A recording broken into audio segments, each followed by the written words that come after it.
Doug, thanks for meeting with me, man. Thank you for meeting me. Yeah. When you emailed and said I want to interview at the show, I'm going, why? That was And your first question is I'd why? seen your channel before, but I'd kind of forgotten. You know, you that made that video and used me as one of your 20 references. That was a big deal to me. And I did that because over the years, you've helped me out of some pinches by watching your videos.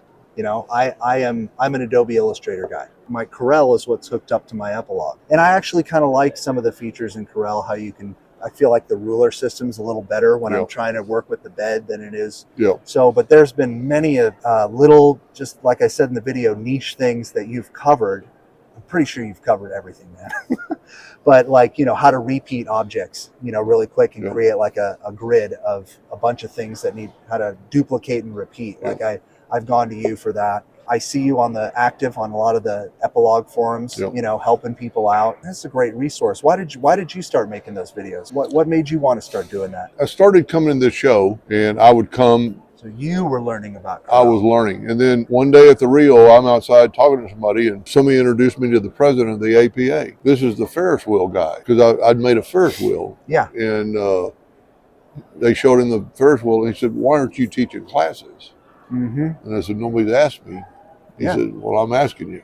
So the next year I taught 2 classes. I did it because I learned from YouTube. I've been in this Las Vegas hotel for 2 days now. Mm-hmm. I've posted 10 videos since I've been here. I noticed that last night. I noticed you posted a video. I was like, how does he do it? This guy posts them in his sleep. Well, because I still get asked questions. Yeah. And I can't stand not to answer. I can wait till I get home. But I'm doing it to pay back. People have offered to pay me, you know, or give me gifts. I've helped them out and they go, what I owe you? And I said, I truly love doing it. Yeah, I can tell. I don't know why I started doing it. And I don't know how I picked Corel up. Roy Brewer helped me figure out the program to put the video online and I made one. It was exciting. And then when I hit 500, I thought, 500? 500 videos. 500 videos. Yeah.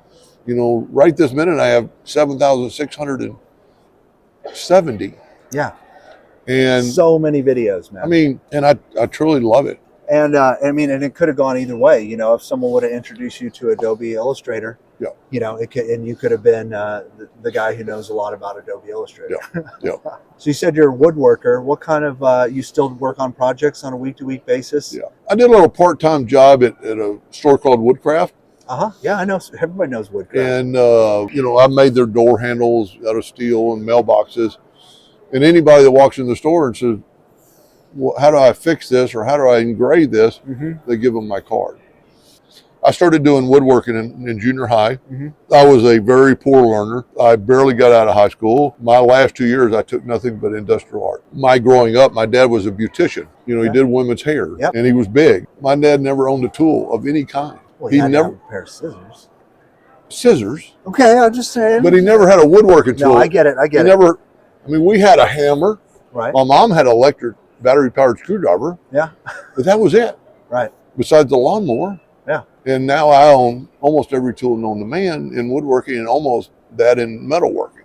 That's what I enjoy the most. I enjoy making a jig or a fixture more than I do making the item I'm going to put in the jig and the fixture. I mean, and sometimes I enjoy when a customer calls me and they say, hey, you know, this is what we want. Here's our logo, but we want to have some flourishes around it. I actually enjoy the part of kind of laying it out in a proof for them and putting some of my own style and picking a font for them that maybe they didn't think of. When you said that, one of the more volume jobs I ever took was on a disc that was only like 1 inch piece of wood to engrave on the edge of the disc. So I had to make, and it's really easy. You cut 2 pieces of MDF and put a dowel between them, and there's your traction. Then you could use it in the rotary. And then I double-sided sticky tape it to that disc. Yep. And I did 50 of them.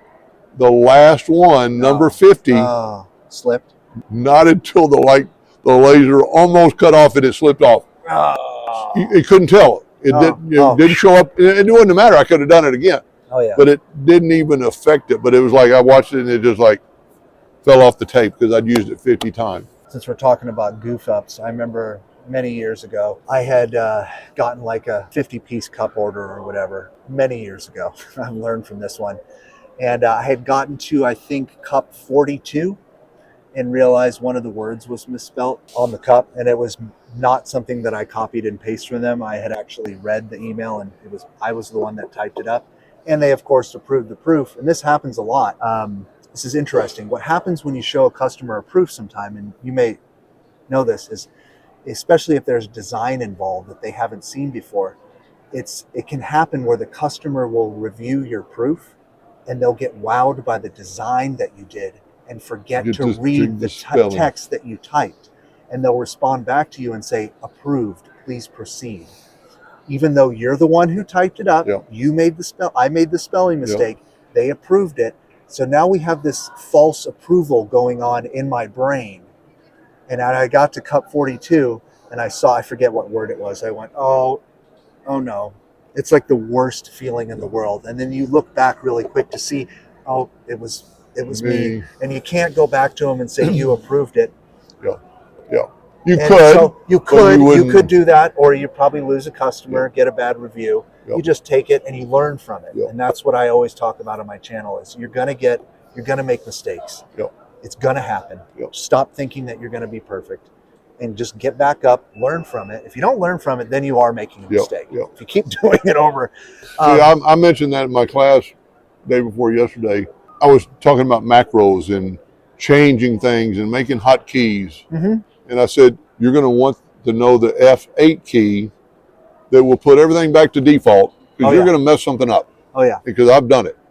So just save it where it's at, start goofing around, but be able to go back to where you were before you messed it up. Now what I do, when I send someone a really fancy design, like say they ask me to turn a photograph into, and now it's all stipulized and it's vectored and it looks really cool, I always put in the email, here's your proof. Please make sure you pay attention to the spelling, the layout, and the graphic design, and get back to me with any changes or modifications that you would like me to make. And that is the email that goes out ever since that one incident. My wife, I have her look at everything. A lot of the stuff I do are gifts, and I have her look at it. Even though I can visually look at it, I'm just going to have her look at it. Because I've had people, I said, would you check my spelling? Then they'll catch something that I didn't even look at. You can definitely get fatigued. One of the tricks I also do when it's finally on the screen is I'll read it out loud in my shop. I'll say the name and then say R-O-N, and it just helps me kind of really. But if it's something that's can only be done once, there's no go backs, which in laser engraving, a lot of the times on the stuff I'm doing, there is no go backs. Some of the items that are brought to me are one of a kind items. They're family heirlooms. So I have to do 10 times checking before I close that, as you said, close that lid and hit the go button. I think most of my job, I'll just speak for myself, most of my job is spent doing proofs and graphic design and layout and the setup. The actual engraving doesn't take that long at all. It takes seconds, minutes, right? But all that skill that we have, that we've honed and that we've learned over the years is what you're paying for. You're paying for the knowledge of how to get it there. You're not paying for the time on the machine.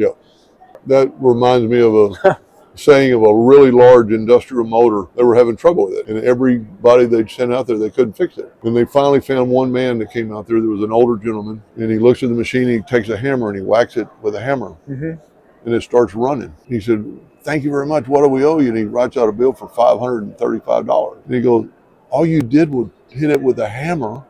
He goes, "Yeah, but it took me 35 years to know where to hit it." That's a great story. Oh, that's perfect. That's a perfect analogy to what we were just talking about. Have you seen anything cool here at the show? You've been here a lot. You've seen a lot of these guys before. And last year there was a company, I'm not going to mention that. Well, I guess I can. Yeah, sure. Makerflow. Yeah. Last year They're doing great. Last year their booth was one booth. Today it's like 4. Yeah. I sat in on killing it. I sat in on that's when Randy called you for me. I was making a tumbler. Yeah. Right there in their shop. They're letting people sublimate to show them how easy it is. And you don't have to have some. And if I wasn't fixing to be 70 years old, I might get into sublimation. For the people that have never been here or just don't ever think about coming, I go here for the rubbing the elbows. It's it's a little mini vacation, and you learn some and you take some classes. So, this year the attendance is up. And there are a lot of brand new people that have never been before. And that's what I think the APA show is great for. You know what I mean? And even if you have some experience, there's probably always going to be something here. And if that means an excuse to come to Vegas for a couple days, to come a couple shows and maybe take 1 or 2 classes, that's great. But for someone just starting off who has zero idea where to start, and wants to just dive in, really get into it, I think the APA show is a great launching point. Yeah. Doug, thanks for taking the time to talk with me. And if people, once again, if you want to learn about Corel, where do they go? So it's just Doug Green on YouTube, right? Yeah, I've gotten so popular now, you can just type in my name. Just type in Doug Green, it'll come up on YouTube. Or you want to know about Corel? Doug Green tips and tricks, it'll come up for sure. Oh, that's great. Thank you. Hey, you got it, Doug. All right. All right.